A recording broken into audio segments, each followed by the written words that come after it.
there's many ways that you can use it, but I feel like the best way, if you want to wear your hair curly but not have it feel like it's crunchy with gel, but you still want it to look hydrated and like shiny, Curly Girl's Dream is the best for that.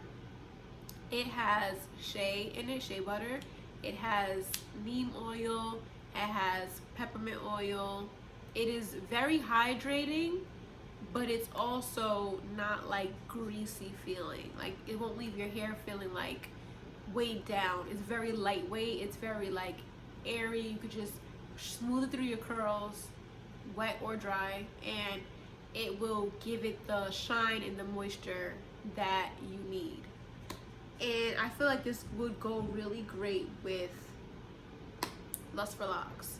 These two together, I feel like, as far as smells go, I'm thinking of smells.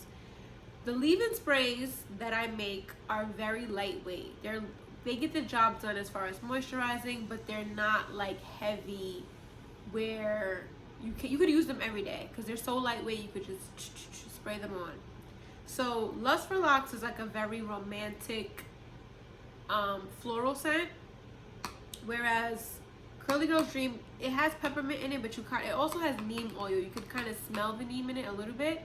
But as far as like you're getting ready to go, start your day, your hair is wet before you diffuse it. For my curly girls who diffuse their curls, if you were to smooth this through your hair and then spray this and then diffuse it, I feel like this would give you a really great like wash day look. As far as like your curls will feel hydrated, but they won't feel greasy and like overwhelmed. They won't feel weighed down and like heavy. It will just be the oomph you need for your hair to look hydrated and shiny, but it's not like crunchy from having gel in it. It will just give you the that soft curly look. So you can either, if you're not going anywhere, you can do that same thing and air dry, or if you're in a rush, you can diffuse. And I feel like it would make it look extremely like, if you like those fluffy, pillowy type of curls, I feel like this will give it that kind of look.